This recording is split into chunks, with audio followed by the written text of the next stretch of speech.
ලොකු හිමකුණාටුවක් මැද්දේ හයිවේ එක යන ගමන් ඉන්නේ. ඔයාලා විශ්වාස කරනවා නම් මම මේ වෙලාවේ පාර ගෙස් කරගෙන යන්නේ. මේ මම පාර යනවා වගේ නෙවෙයි මට තේරෙන්නේ මේ හිම මගේ ඇඟ උඩට එනවා වගේ ගේම් එකක් ගහනවා වගේ තමයි මට පේන්නේ. මේ ලොම දෙයක් පේන්නේ නැහැ.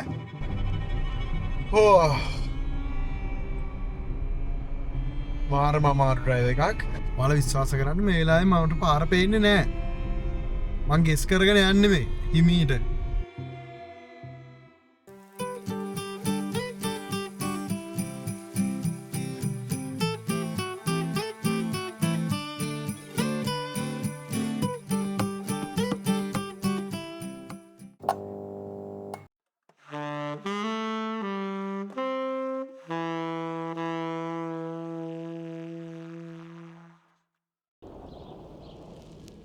මිනිස්සුන්ට හිම දැනෙන විදිය වෙනස් වෙන්න පුළුවන් ජීවත් වෙන පරිසරයෙන් පරිසරය පළාතෙන් පළාතට කාලෙන් කාලෙට මනුස්සයගේ මනුස්සයට ශීත කාලේ හින්දා දරුණුවටම දුක් විඳින මිනිස්සු ඇති. හැබැයි මම අද මගේ වීඩියෝ එකේ කියන්නේ මේ බෑෆ් කියන ලස්සන පුංචි ටවුන් එකට ස්නෝ කරනකොට මට දැනෙන එක මේ ස්නෝ බෝඩ් අරගෙන මිනිස්සු එහෙම ඇවිදිනවා අතින් ස්නෝ අයින් කරනවා මේ දේවල් දකිනකොට මට මේ ස්නෝ කියන එක මාරම ලස්සනට පේන්න ගත්ත බෑෆ් වල මේක මගේ දෙවනි වින්ට් එක. මම මීට කලින් ස්නෝ දැකලා නැහැ කැනඩාවට එන්න කලින්. ඒ පළවෙනි වින්ට් එකේ මට මේ හිම කියන එක එන්ජොයි කරන්න බැරි වුණා. මම ඒකට බය වෙලා හිටියේ. මම ඇඳුම් ගත්තා. එළියට යද්දී ඒකට අඳින්න ඕන විදිය පුරුදු කරා. ඇඟ මේකට හුරු කරා. ඒ දේවල් එක පළවෙනි වින්ට් එකේ මම මේ දේවල් ගැන වීඩියෝ එකක්වත් කරන්න නොගියේ. ඇත්තට මම කියන දෙයක් වුණත් වරදින්න පුළුවන්. මොකද මම අලුත්ම මිනිස්සුෙක්. හැබැයි මේ දෙවනි වින්ට් එක වෙනකොට මම ඇත්තටම මේකට දැන් හුරු වෙලා කියලා මට හිතෙනවා. මෙහෙට ඇවිල්ලා කාලයක් යන්න ඕනේ වුණා අර හිමත් එක්ක මිනිස්සුන්ට තියෙන දේවල් වැඩි වෙන දේවල් මොනවද කියලා දකින්න. වින්ටර් එක ලම් වෙනකොට ටයර් මාරු කරනවා. සංස්කෘතියම ලොකු වෙනසක් වෙනවා කියන එක මට තේරෙන්නත් මේ ස්නෝ හින්දා මේ වින්ටර් එක හින්දා මට කාලයක් ගියා මේක තේරුම් ගන්න.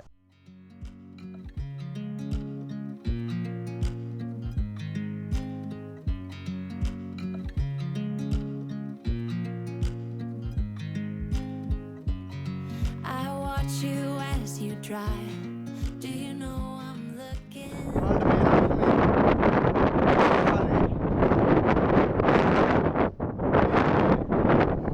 ඒ වැත්තේ තියෙන තැනි තලාව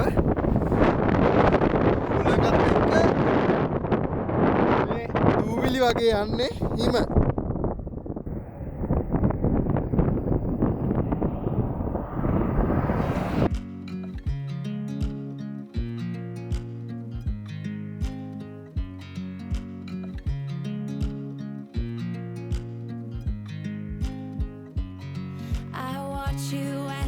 Drive. Do you know I'm looking? And I can't help but smile. Do you know how much I love you? You put my favorite song on. I put my feet up and we just sing along. And I can't help but feeling just loving this moment. Can we stay here forever? I'm loving this moment. Can we stay here? මේ මල් යාය දිගේ එන්න සමදරා. අද තමයි winter tyres දාන්න යන්නේ.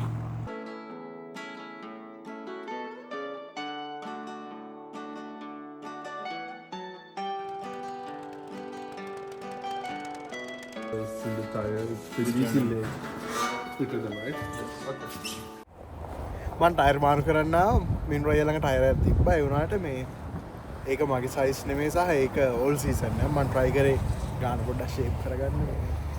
එයාගේ පරණ ටයර් එක දාගෙන ඒත් අන්තිමේ තීරණය කරා වින්ටර් ටයර් එකක් ගන්න යූස් එකක් අඩු ගානකට. අලුතෙන් ටයර් දාන්න වැඩි මගේ වාහනේ පරණ හින්දා මං දන්නේ නැහැ මේ කොච්චර පදීද කියලා. ඉතින් ලොකු ගානක් වේදන් කරනවට වඩා පොඩි ගානකින් ෂේප් වෙන්න මං යූස් කරපු වින්ටර් ටයර් හතරක් දානවා. වින්ටර් එන්න කලින් කරන දෙයක් මේක. ටයර්ස් මාරු කරන එක වාහනවල. හැබැයි මම මේක මාරු කරන්න පරක්කු. -20 වගේ යන්නේ.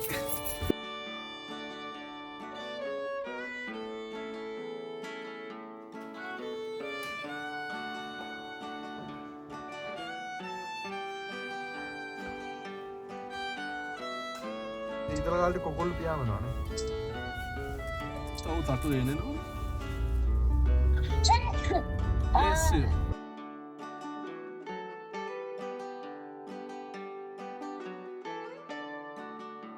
මට මෙහෙ ඇවිල්ලා දැනුණ තව දෙයක් තමයි මෙහෙ කට්ටිය ගොඩක් වෙලාවට කවුන්ට් කරනවා මෙහෙ ජීවත් වෙච්ච කාලේ වින්ටර් වලින්.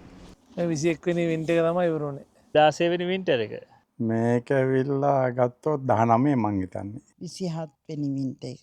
හිමේ තියෙන ලස්සන පැත්ත වගේම තවත් පැත්තක් මේ රටවල් වල මිනිස්සුන්ට තියෙනවා කියන එක මටත් තේරෙන්න මේකත් එක ජීවත් වෙන්නම වුණා. ඒක මේ රටේ වෙන්න පුළුවන්. මේ රටට පිටින් ඇවිල්ලා මේ රටේ පදිංචි වෙලා මේ දේවල් වලට හුරු වෙච්ච මේ දේවල් එක ජීවත් වෙන මිනිස්සු වෙන්න පුළුවන්. ඒ කාට වුණත් මේ හිමෙන් තියෙන ලස්සන වගේ මේකේ අනිත් පැත්තත් හැමෝටම උරුමයි. අතර මට හිතුණා මෙහෙ අයකින් එක එක අදහස් අහන්න මේ වින්ටර් එක ගැන. මම හිතුවා ඒක ලස්සන වේ කියලා. Hello Asper, do you like snow? Yeah. Do you like? See something. Winter එකේ මොකද්ද කරන්නේ? පාමන්න කියනවා. මම වින්ටර් එකේ මෙහෙම කුලි වෙනවා ඉස්සල්ලාම.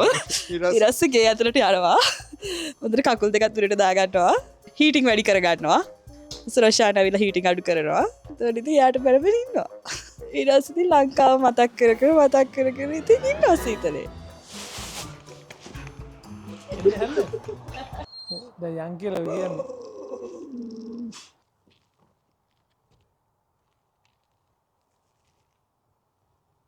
ෆස්ට් වින්ටර් එකේ වාට මොකක්ද දැනුනේ? එක්සයිට්මන්ට් එකක්. ජීවිතේට කවදාවත් හිම දැකලා නැහෙනි. ඒක නිසා පළවෙනි දවසේ ජනේලෙන් පැයක් විතර ජනේලය ළඟට පුටුවක් තියාගෙන වාඩි වෙලා බලාගෙන ආස හිතුණා. ස්නෝ හිම දැකලා නැති නිසා. එක්ස්පීරියන්ස් එකක් තිබිච්චි නැති නිසා සීසන් එකෙන් පොඩ්ඩක් නම් හැමදේම බලන්න කරන්න එළියට බහින්න ස්නෝ අත ගන්න අර එහෙම ඉතින් එහෙම ආසාවක් තිබුණා. දෙවෙනි වින්ටර් එක ඉතින් කල්ැතුව ඇත්තටම සූදානම් වෙන්න පුළුවන් වුණා. ඒක අලුත් එක්ස්පීරියන්ස් එකක් වුණානේ අර පළවෙනි වින්ටර් එකේ. පස්සේ මම මේ වෙනස ඇත්තරම දැක්කා මේ එක චේන්ජ් වෙන විදිහයි ඉන්න ඕන විදිහයි අඳින්න ඕන විදිය ගොඩක් දේවල් ඉගෙන ගත්තා මේ සීසන් 4ම මෙහෙ ඉන්නකොට. එහෙම සීතල වැඩි වුණා කියලා ලංකාවට නම් යන්න හිතිලා නැහැ.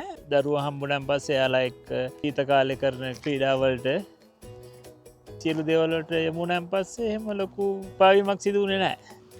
I like summer because like you get to do more like fun activities, but in the winter it's like much more like celebration and like get togetherness, but I like both seasons. මම කැමති winter එකට. winter එකේ හරිම ඔක්කොම එකතු වෙලා මේ සින්දුවක් කියලා එහෙම කෑමක් කාලා හරිම social life එක හරිම comfortable. පළවෙනිම ආවේ ටොරන්ටෝ වලට. ටොරන්ටෝ වල මෙච්චර ඇල්බර්ටා වගේ තද වින්ටර් එකක් තිබුණේ නැහැ. ඊට පස්සේ මම 2007 ඇල්බර්ටා වලට එද්දි හැමෝම කිව්වා ඇල්බර්ටා වල හරි සීතලයි ඔරොත්තු දෙන්නේ නැහැ යන්න එපා කියලා. ඒ කියද්දිත් මම මගේ පොඩි පුතත් එක්ක මෙහෙ ආවා. ඇත්තටම මේ කාලේ දැනුයි බලනකොට ඒ කාලේ සීතලයි. 2004-5 මං ආපු කාලවල සෑහෙන්න සීතලයි. මම වින්ටර් එක එන්නකොට මට එන්නේ කවද්ද කියලා හිතෙනවා සමහරවිට. සමයකට ගොඩක් කැමතියි. මොකද ගොඩක් සෙල්ලම් කරන්න පුළුවන් එළියේ. ඇවිදින්න යන්න පුළුවන්. ලස්සනයි. සමයකේ ගොඩක් විනෝදයෙන් ඉඳලා වින්ටර් එක ලඟ වෙනකොට ටිකක් දුකයි. ගොඩක් ඒවා මිස් වුණානේ කියලා. ලංකාවගේ උෂ්ණ රටක ඉඳන් ඇවිල්ලා කැනඩාවේ සීත කාලය ගොඩක් දිග නිසා ටික කාලයක් ඉන්න සමයක තියෙන. එතකොට ඒක නිකන් ගොඩක් ආසයි දෙනවා.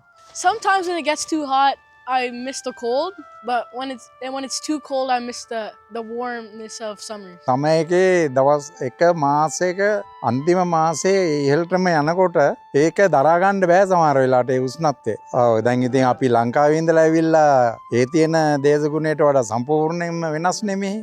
ඒකට අපි ටිකෙන් ටික ඇඩ ගන්නවා වගේ ඒ වගේ ඇඩ ගහන්න සියනවා. I've been to Sri Lanka 4 times. And do you miss cold when you are in Sri Lanka?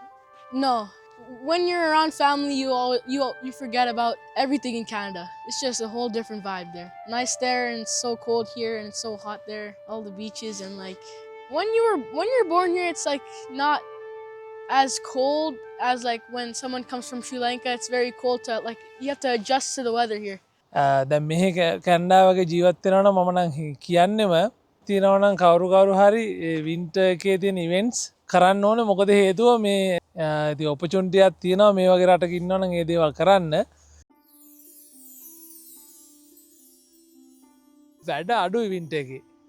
මොකද එලියේ කිසිම වැඩක් කරන්න තනකොළ කපන්න නෑ කියන අවුඩ්ඩෝ කිසිම වැඩක් ගෙතර කෙරෙන්න ස්නෝ සුද්ධ කරනවා හැර වැඩක් කියන්නේ ස්නෝ වැටුනොත් මං අනිවාර්යෙන් ඒ වැඩේ කරනවා සමහර වෙලාවට දවස් 2-3 වැටෙන වෙලාවල් තියෙනවානේ ඒ වෙලාවට 3-4 වතාවක් ඒ වැඩේ කරන්න ඕනේ ස්නෝ වැල්ල තියෙදි ඉතින් ආයේ සුද්ධ කරන්න වෙනවා කියන එක දැනුණාම පොඩ්ඩක් තියෙනවා හිතට අවුලක් අපිට කොහොමත් ඒක මගහරින්න බැරි දෙයක් නිසා ඉතින් අනිවාර්යයෙන්ම මේ ඒකට අපි හුරු වෙලා ඉන්නේ දැන්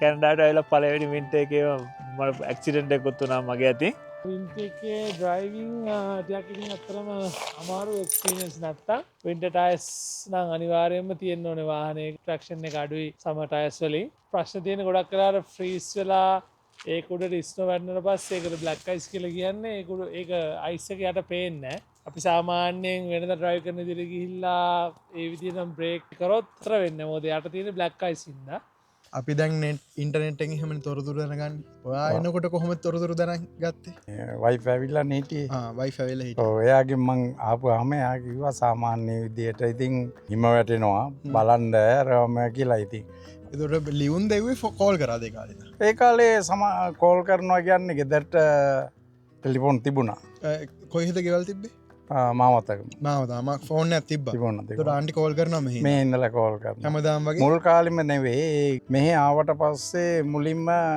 කතා කරේ ෆෝන් එකේ මොකද මං ඒ වෙනකොට අරගත්තා ෆෝන් එකක් ගත්තා ආන්ටි රට ආපහු ෆෝන් එකක් ගත්තා කියන්නේ ලෑන්ඩ්ලයින් එක ලියුම් යවලා නැද්ද කවදාවත් ලියුම් යවලා තියෙනවා ලියුම් යවලත් තියෙනවා කොච්චර කාලයක් විතර නේද දිගටම ඉතින් ලියුම් තමයි විස්තර ඇතුව ඔයා අද ලියුමක් ඇව්වොත් ලියුමක් ආන්ටිට ලැබෙන දවස් 12ක් විතර යනවා දවස් 12ක් ආන්ටි එව්වොත් ඒත් සමානයි ඒත් සමානයි එතකොට ඔයා දවස් 12ක් ඉන්න ඕනේ ආන්ටිගේ ආන්සර් එක ගන්න ඒ අතරේ හදිසි මොනවා හරි තියෙනවා නම් තමයි ෆෝන් එකෙන් කතා කරලා කියන්නේ මෙහෙමයි කියලා අපි අහනවා ඔයාලා ආපු මුල් කාලේ මොකද ලියුම් දැව්වේ කියලා ලියුම් මම යවුවා තපල් ෆෝන් එකක් තිබුණා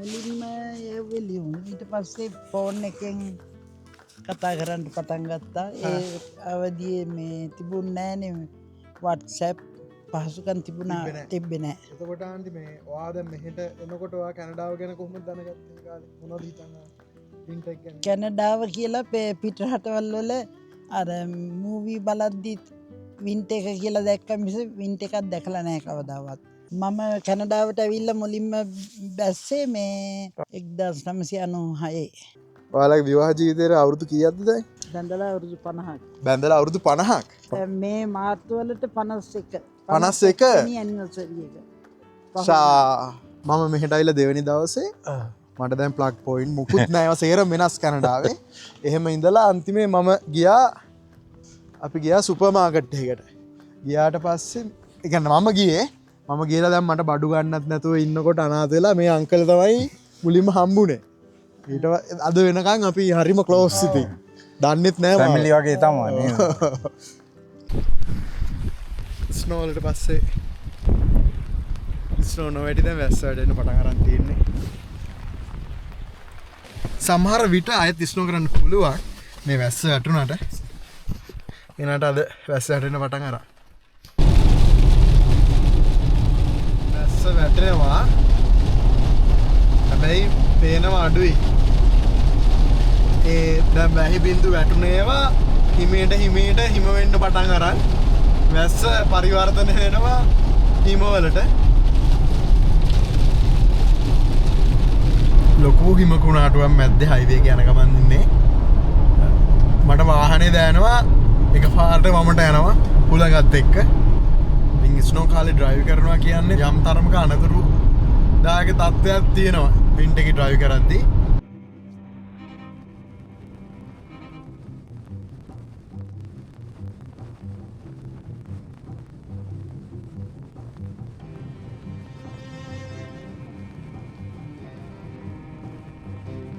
ඔයාලට පේනවා නම් මේ හයිවේ එක ඩබල් ලේන් ඒත් ඔයාලට පේනවා නම් හැම වාහනයක්ම ගිහින් තියෙන්නේ එකම ලේන් එකම පාරක එකම රෝද පාරක ඒක තමයි සේෆ්ම දේ මේ වෙලාවේ ඩ්‍රයිව් කරන්න ගොඩක් වෙලාවට මේ වගේ ස්නෝ කරද්දී තමන්ට පාර පැහැදිලි නම් ගොඩක් වාහන ඩබල් සිග්නල් ලයිට් දාගෙන යනවා මේ හැසාඩ් ලයිට්ස් ඔන් කරගෙන යනවා මේ වගේ වෙලාවට මොකද පාරවල් පේන්නේ නැත්නම්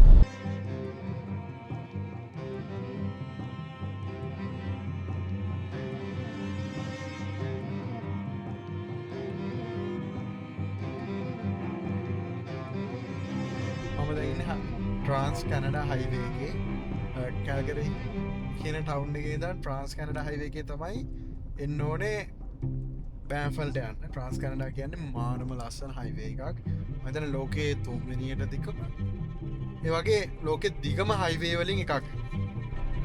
මාරම අමාරු ඩ්‍රයිව් එකක්. හෝ මේ විදියට කිලෝමීටර් 150ක් මම මේ විදියට මේ සැර ස්නෝ එක මේ තද හුලගත් එක ඩ්‍රයිව් කරන් යනවා. ඔයාලා විශ්වාස කරනවා නම් මම මේ වෙලාවේ පාර ගෙස් කරගෙන යන්නේ. මේ මම පාර යනවා කියන මේ මට තේරෙන්නේ මේ හිම මගේ ඇඟ උඩට එනවා වගේ ගේම් එකක් ගහනවා වගේ තමයි මට පේන්නේ. මේ ලොම දෙයක් පේන්නේ නැහැ. ඔයාලා විශ්වාස කරන්න මේ වෙලාවේ මට පාර පේන්නේ නැහැ. මං ගෙස් කරගෙන යන්නේ මේ හිමීට. මට එකම පාසුවට තියෙන තාම බ්ලැක් අයිස් වෙලා නැහැ මේ ස්නෝ එක. මගේ ජීවිතේ මම වාහනයක් ඩ්‍රයිව් කරලා තියෙනවා නම් කොහේ හරි මම මෙච්චර බයෙන් මට මුකුත්ම පේන්නේ නැතුව මෙච්චර ඩේන්ජර් ඩ්‍රයිව් එකක් ගිහින් දිනන මේක තමයි ෆස්ට්ම ඩ්‍රයිව් එකේ විදිහට යන මට කිසිම දෙයක් පාරේ පේන්නේ නැහැ. අයින් කරලා නවත්තන්නවත් මට තේරෙන්නේ නැහැ.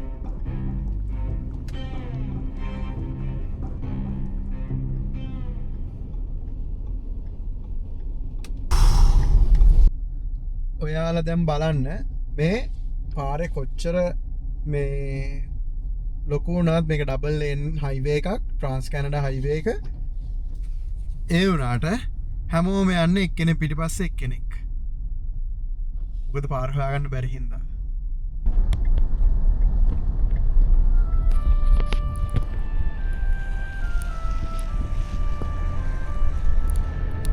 ඇත්තටම මම බය වෙලා ආවේ. මොකද මගේ වාහනෙන් ඉස්සරහා එක වාහනයක්වත් තිබ්බේ නෑ. මම පැය භාගයක් විතර ආවේ. කියන්නේ 110ට යන්න පුළුවන් පාරේ මම එන්නේ 40ට 30ට. දැන් නම් වාහන ට්‍රැෆික් එක සෙට් වෙලා තියෙන්නේ.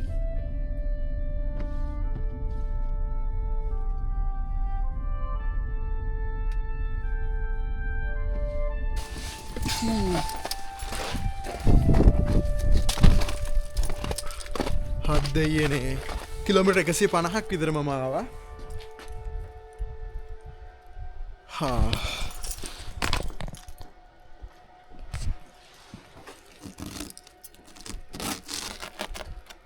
මේ හයි වෙලා මම කිලෝමීටර් 150කට ලම් වෙන්න ඔය වගේ ආවා. මේ ඒකෙන් කිලෝමීටර් අනිවාර්යෙන් 125ක්වත් ලොකුම ලොකු හෙවි ස්නෝ එක මම ඩ්‍රයිව් කරේ. මම පුදුම බයෙන් ආවේ. මේක මගේ ජීවිතේ මම ඒ ඩ්‍රයිව් මේ ආපු ඩ්‍රයිව් එක මගේ ජීවිතේ මම ඩ්‍රයිව් කරපු භයානකම ඩ්‍රයිව් එකක් ආවේ. මාරම ඩේන්ජර් ඩ්‍රයිව් එකක් මං ආවේ. මේ බෑන්ෆල්ඩ් ස්නෝ කරන්නේ නැති තරම්මයි කාර් පාක් එක. මේ වාහනේට වඳින්න ඕනේ මම. මුකුත් පෙනුනේම නැහැ.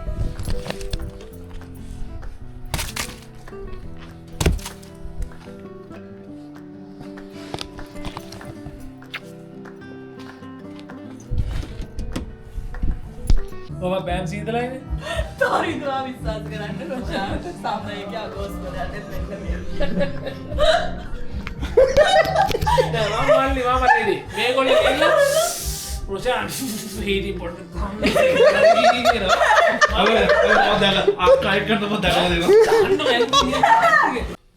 හෙලෝ යාළුවනේ අපි ඇවිල්ලා ඉන්නේ තරුණගේ කාමරේට. තනිද තාම වැඩ. අපි ඒත් ඇවිල්ලා අපේ වගේ ඉන්නවද? කලත් ඇවිල්ලා ඉන්නේ. තරිද දුන්න ජැකට් එකක් මැදගෙන ඇවිල්ලා ඉන්නේ. ඔව් කන්න ඕනේ බොන්න ඕනේ. අතල් දෙක ඉන්න ඕනේ දැන්.